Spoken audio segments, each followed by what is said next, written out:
నమస్తే. ఇన్నాళ్ళు నన్ను సపోర్ట్ చేస్తూ, ఎంకరేజ్ చేస్తూ మీ ప్రేమని నాకు అందిస్తున్న ప్రతి ఒక్కరికి కృతజ్ఞతలు.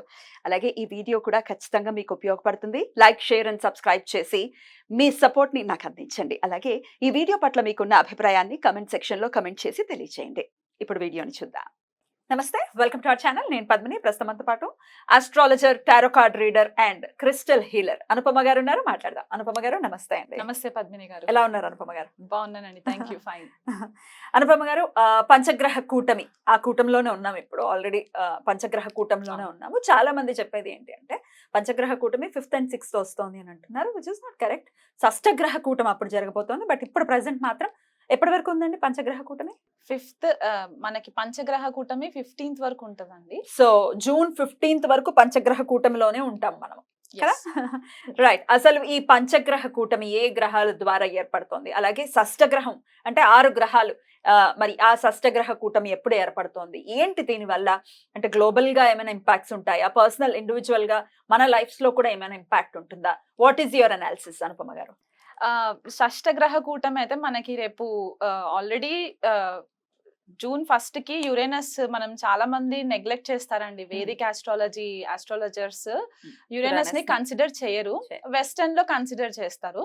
కానీ వేదిక్ లో కూడా మనం కన్సిడరేషన్ ఎక్కడ తీసుకోవాలంటే మండేన్ ఆస్ట్రాలజీ, అంటే గ్లోబల్ ఈవెంట్స్ ప్రెడిక్షన్స్ చేయడానికి మనకి ఈ ప్లానెట్స్, అవుటర్ ప్లానెట్స్ మనకి చాలా ఇంపార్టెంట్ అయిపోతాయి అన్నమాట. For example Neptune, Uranus, Pluto, ఈ 3 గ్రహాలు రవికి దూరంగా ఉంటాయి, పృథ్వీ పైన ఎఫెక్ట్స్ పడవు అని అనుకుంటూ ఉంటాం మనం.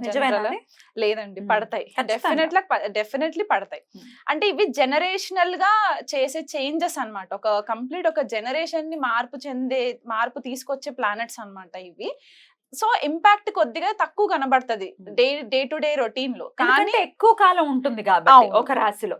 ఎంతండి సుమారుగా యురానస్? ఇప్పుడు యురానస్ వచ్చేసి మనకి 84 సంవత్సరాలు పడుతుందండి మొత్తం ఒక రెవల్యూషన్ కంప్లీట్ చేయడానికి. అంటే ఏ రాశి నుంచి మొదలెట్టుకుంటే మళ్ళీ ఆ రాశి దగ్గరికి రావడానికి 84 years పడుతుంది. అంటే ఒక రాశిలో 7 సంవత్సరాలు ఉంటది అనమాట యురేనస్. సో ఇప్పుడు యురేనస్ వృషభ రాశిలోకి ఎంటర్ అయింది. మేషం అగ్నితత్వ రాశి నుంచి ఇప్పుడు భూతత్వ రాశిలోకి ఎంటర్ అయింది. అక్కడే ఆల్రెడీ మనకి కొన్ని గ్రహాలు ఉన్నాయి. గురువు, శుక్రుడు, బుధుడు, రవి, ఈ 4 గ్రహాలు ఉన్నాయి. సో ఇప్పుడు యురేనస్ మనకి మొన్న జూన్ 1st కి ఎంటర్ అయినప్పుడు పంచగ్రహ కూటమి లాగా మనం కన్సిడర్ చేసుకోవచ్చు. కానీ జూన్ 5వ తారీఖు 6వ తారీఖు మాత్రం చంద్రుడు ఎంటర్ అవుతాడు కాబట్టి మనకి షష్టగ్రహ కూటమి ఏర్పడుతుంది. సో జనరలీ ఆల్రెడీ మనకు ఒకసారి కోవిడ్ ఇన్సిడెంట్ జరిగింది కాబట్టి షష్టగ్రహ కూటమి అంటే రకరకాలుగా భయాలు ఉన్నాయి జనాలలో. అదే కోవిడ్ రావడం, లాక్డౌన్ రావడం, అట్లాంటి సిచ్యువేషన్స్ ఉండవు. ఎందుకంటే ఇక్కడ మనకి ఆ వాయుతత్వం ఎక్కడ కనిపించట్లేదు. అంటే బ్రీదింగ్ ఇష్యూస్ కి, వైరస్ స్ప్రెడ్ అవ్వడానికి అట్లాంటి ఇష్యూస్ కనబడట్లేదు. కానీ యురేనస్ అనే ఈ గ్రహం ఏంటి అంటే బేసికలీ మనకి కొద్దిపాటిగా హయ్యర్ వర్షన్ ఆఫ్ బుధుడు అని చెప్పుకోవచ్చు అనమాట.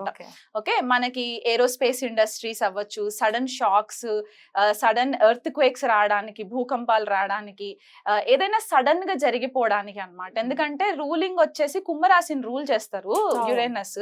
మనకి తెలుగులో ఏమంటారంటే అరుణుడు అని కొంతమంది అంటారు, ప్రజాపతి అని కొంతమంది అంటారు, ఇంద్రుడు అని కొంతమంది అంటారు. సో ఇప్పుడు ఇంద్రుడి నేచర్ మనకి స్వతహాగా మైథలాజికల్ స్టోరీస్ తెలిసిన ప్రకారం అయితే కొద్దిగా అగ్రెసివ్ గానే ఉంటూ ఉంటారు. కాబట్టి ఈ ప్లానెట్ కొద్దిగా ఇరెటిక్ బిహేవియర్ ఉంటుంది అనమాట. అంటే రెబెల్ గా ఉండే ఛాన్సెస్ ఎక్కువ ఉంటాయి. ఆ డామినెన్స్ అంతా కూడా కొద్దిగా రెబెలియన్ గా ఉంటుంది అనమాట. సో ఎప్పుడైతే ఇలాంటి గ్రహము మనకి భూతత్వ రాశిలోకి ఎంటర్ అయ్యి 0 degrees లో ఉంటుంది ఇప్పుడు ప్రెసెంట్ గా. ఎందుకంటే స్లో మూవింగ్ ప్లానెట్, మనం శనినే అనుకుంటాము, శని కంటే ఇంకా స్లో మూవింగ్ ప్లానెట్ కాబట్టి 0 degrees టారస్ లో ఉంది ఇప్పుడు ప్రెసెంట్. అంటే కృతికా నక్షత్రంలో ఉంటుంది. అక్కడే మనకి గురుడు 8 degrees లో కృతికాలోనే ఉంటారు. బుధుడు కూడా మనకి ఇంచుమించు 3 degrees 4 degrees 7 degrees ఉంది. 7 degrees బుధుడు మనకి కృతికాలో ఉంటారు. రోహిణిలో రవి అండ్ శుక్రుడు 20-21 degrees క్లోజ్ కంజంక్షన్స్ లో ఉంటాయి. అండ్ తర్వాత మళ్ళీ చంద్రుడు ఎంటర్ అవుతాడు. సో చంద్రుడు కూడా కృతికాలోనే, అంటే ఒక 4 గ్రహాలు కృతికా నక్షత్రంలోనే ఉంటాయి అన్నమాట. ఆల్రెడీ మనకు తెలిసింది ఏంటంటే కృతికా నక్షత్రం అగ్నితత్వ నక్షత్రం. అండ్ సింబల్ కూడా మనకి రేజర్, ఫైర్, కత్తి, ఇవన్నీ తోటి మనం కన్సిడర్ చేసుకుంటాం.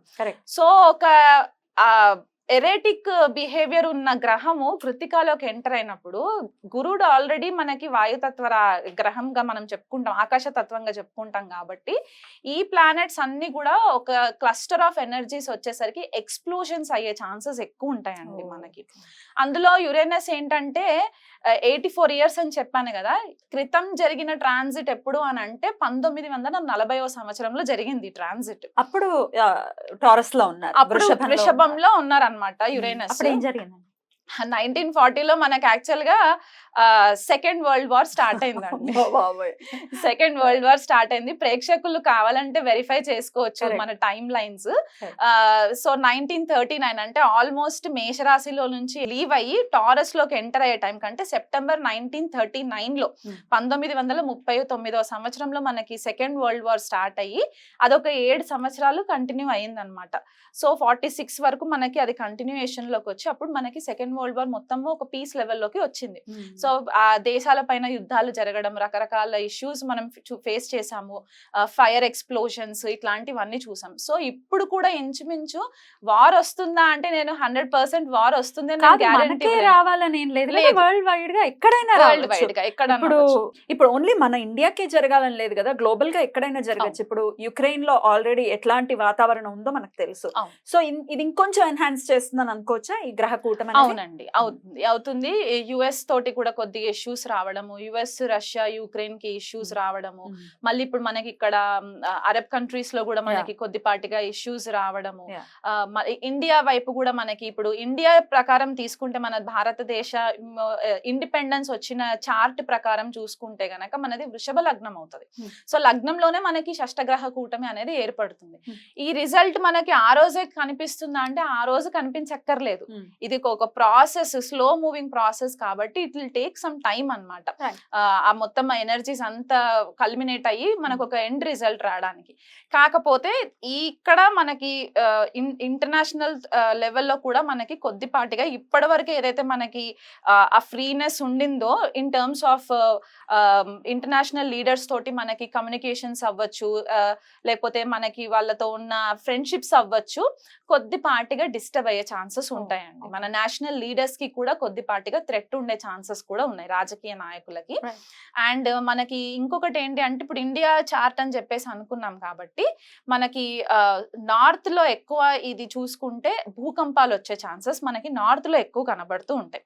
సో ఈ గ్రహాలన్నీ వీక్షణ మనకి వృశ్చిక రాశి పైన పడుతుంది. ఇప్పుడు అందరి కళ్ళంతా వృశ్చిక రాశి పైన ఉంటుంది అనమాట. ఎందుకు అంటే ఈ షష్టగ్రహాలన్నీ కూడా 7th ఆస్పెక్ట్ వృశ్చిక రాశి పైన పడుతుంది. కుజుడు ఆల్రెడీ మేషరాశిలోకి ఎంటర్ అయ్యి మేషరాశి నుంచి 8వ ఆస్పెక్ట్ వృశ్చిక రాశి పైన పడుతుంది. రాహు 9వ దృష్టి మనకి వృశ్చిక రాశి పైన పడుతుంది.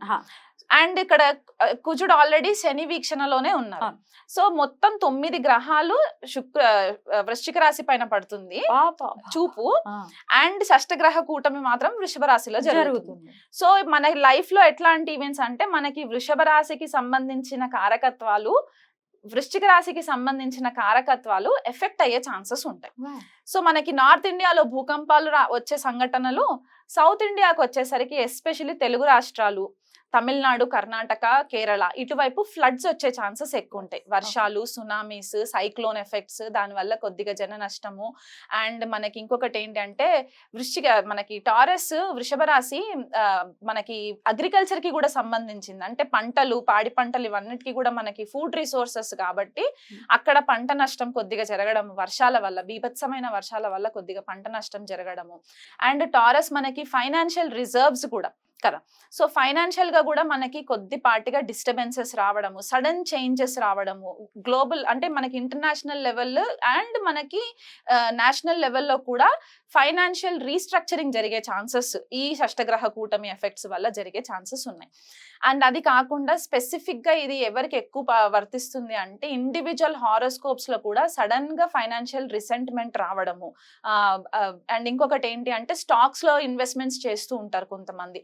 స్టాక్స్ లో సడన్ గా లాసెస్ ఫేస్ చేయడము, ఒక కన్ఫ్యూజన్ కైండ్ ఆఫ్ ఎనర్జీస్ మనకి కనబడతాయండి ఈ Okay. షష్టగ్రహ కూటమి ఎఫెక్ట్స్ వల్ల. ఎన్నాళ్ళు ఉండొచ్చు ఈ ఇంపాక్ట్స్ అంతా కూడా? ఈ షష్టగ్రహ కూటమి అయితే మనకి 2 రోజులు ఉంటుంది. ఉంటుంది. జూన్ పంచగ్రహం 5. అయితే? పంచగ్రహం అయితే మనకి జూలై 15వ తారీఖు వరకు ఉంటుంది. అంటే రవి మనకి వృషభ రాశిలో నుంచి మిథునంలోకి వచ్చేయాలి. తర్వాత శుక్రుడు కూడా మిథునంలోకి వచ్చేస్తారు. అప్పుడు బుధుడు కూడా వచ్చేస్తాడు కాబట్టి ఇంకా లాస్ట్ మిగిలిన గ్రహాలు ఏంటి అంటే గురుడు అండ్ యురేనస్ 2 కలిసి ఉంటాయి కాబట్టి ఇది మనకి long lasting effect. Next year కి మనకి కొద్దిపాటిగా డిస్టర్బెన్సెస్ ఇంకెక్కువ విట్నెస్ చేయడానికి ఉంటదండి. అది మనకి మండేన్ లెవెల్లో చెప్పుకునే అంశాలు అన్నమాట ఇవి. ఇండిపెండెన్స్ కి ఒకసారి చెప్పండి, ఏ రాశి వాళ్ళకి ఎలా ఉంటుంది అనేది ఒకసారి చెప్పండి. ఒకవేళ నెగటివ్ ఇంపాక్ట్స్ గనుక ఉంటే వాళ్ళు ఏం చేసుకోవచ్చు ఈ ఇంపాక్ట్ నుంచి బయటపడటానికి అనేది కూడా ఒక్కసారి. ఇక మకర రాశి వారికి మకర రాశి వాళ్ళకి పంచమంలో జరుగుతుంది కాబట్టి ఇక్కడ వీళ్ళకి స్పెక్యులేటివ్ బిజినెస్ సేమ్ మనము కర్కాటక రాశి వాళ్ళకి ఎట్లాగైతే చెప్పుకున్నామో ఇక్కడ వీళ్ళకి కూడా స్పెక్యులేటివ్ బిజినెస్ కి సంబంధించి ఇన్వెస్ట్మెంట్స్ కొద్దిపాటిగా కేర్ఫుల్ గా, అండ్ మకర రాశి వాళ్ళు చాలా మటుకు రియల్ ఎస్టేట్ సైడ్ కూడా ఉండే ఛాన్సెస్ ఎక్కువ ఉంటాయి.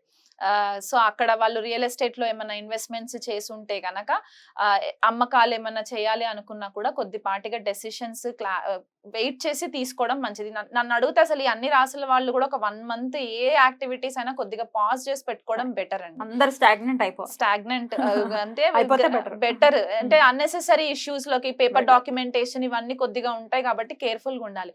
పిల్లలకి సంబంధించి మకర రాశి వాళ్ళకి గనక ఏమన్నా లాంగ్ టర్మ్ ప్లానింగ్ ఏదైనా ఉంటే గనక అది కొద్దిపాటిగా ఫేవరబుల్ అయ్యే ఛాన్సెస్ ఉంటాయి. సడన్ ఫేవరబుల్, ఎందుకంటే 2 గ్రహాలు గురు గ్రహాలు అక్కడ ఉన్నాయి, గురువు అండ్ శుక్రుడు ఉన్నారు కాబట్టి అదొక పాజిటివ్ గా మనం కన్సిడర్ చేసుకోవచ్చు కాబట్టి అదొకటి హెల్ప్ అయ్యే ఛాన్సెస్ ఉంటాయి వాళ్ళకి.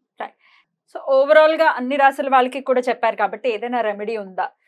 మీరు ఆల్రెడీ చెప్పారు ఏ పనులు చేయకుండా జాగ్రత్తగా ఉండండి అనేది కూడా వన్ ఆఫ్ ద రెమెడీస్ అని చెప్పుకోవచ్చు. అయినప్పటికీ ఇంకా ఆరాధన విషయంలో ఏదైనా చెప్తారా? ఆరాధన విషయంలో అంటే మనకి వృషభంలో ఇవన్నీ ప్లానెట్స్ జరుగుతున్నాయి కాబట్టి అందరూ ఫస్ట్ ప్రే చేయాల్సింది శ్రీ మహాలక్ష్మికి. ఎందుకంటే మనకి రిసోర్సెస్, ఫైనాన్షియల్ రిసోర్సెస్ అవ్వచ్చు, అబండెన్స్ అవ్వచ్చు, భూమికి సంబంధించి పంటలు ఇవన్నీ కూడా వృషభ రాశికే సంబంధించి ఉంటాయి కాబట్టి శ్రీ మహాలక్ష్మికి ఆరాధన చేసుకోవడము, లక్ష్మి అష్టోత్తరం చదువుకోవడము, ఆవు నెయ్యితో దీపం పెట్టడము ఇట్లాంటివి రెగ్యులర్ గా చేయాలి 1 month కూడా. అండ్ ఇంకొకటి ఏంటి అంటే మనకి స్కార్పియో కూడా యాక్టివ్ అయిపోయి ఉంది కాబట్టి అండ్ ఈ మెయిన్ ప్లానెట్స్ ఏవైతే ఉన్నాయో ఈ గ్రహాలన్నీ కూడా కృతికాలో జరుగుతున్నాయి కాబట్టి యుతి మొత్తం కృతికాలో ఉంది కాబట్టి సుబ్రహ్మణ్యేశ్వర స్వామి ఆరాధన చాలా important.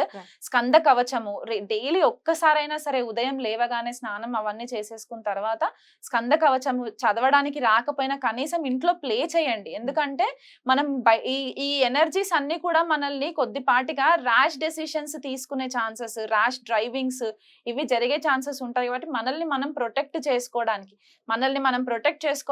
And at the same time ధర్మబద్ధంగా దేశ సంరక్షణ కోసం కూడా మనం ఆలోచించాలి కాబట్టి స్కంద కవచము రెగ్యులర్ గా వినడము ఇదొకటి చాలా ఇంపార్టెంట్. వీలు కుదిరితే సుబ్రహ్మణ్యేశ్వర స్వామికి అర్చన అభిషేకాలు చేసుకోవచ్చు. రైట్ అండి, చాలా బ్యూటిఫుల్ గా ఎక్స్ప్లెయిన్ చేశారు. డెఫినెట్లీ, ఎందుకంటే యురేనస్ ని కన్సిడర్ చేస్తూ గనుక ఒకవేళ ప్రిడిక్షన్ ఇస్తే ఎంత అక్యురేట్ గా ప్రిడిక్షన్ వస్తుంది అనేది చెప్పటం అనేది ఎవరికి వారు దాన్ని చూడాల్సిందే కదా.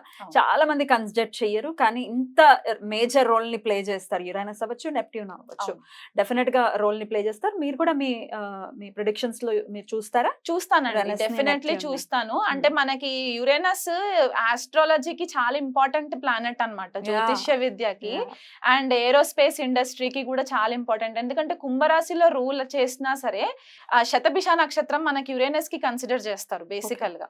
అండ్ మనకి ఇక్కడ వృశ్చిక రాశిలో ఉచ్చ పొందుతారు అండ్ వృషభంలో నీచబడతారు. సో ఈ 2 మెయిన్ అకల్ట్ కి సంబంధించి అంటే గుప్త విద్యలకి చాలా అద్భుతంగా వివరించారు. ఈ నెల్లాళ్ళు కూడా వీలైతే కూడా అందరూ చాలా జాగ్రత్తగా ఉంటూ అటు సుబ్రహ్మణ్యేశ్వర స్వామి ఆరాధన అండ్ లక్ష్మీదేవి ఆరాధన చెప్తున్నారు కాబట్టి అవి చేసుకుంటూ అందరికీ ప్రశాంతవంతంగా ఈ సమయం వెళ్ళాలని మనస్ఫూర్తిగా కోరుకుంటూ చక్కగా మాకు తెలియజేశారు. కృతజ్ఞతలండి. నమస్తే. నమస్తే అండి.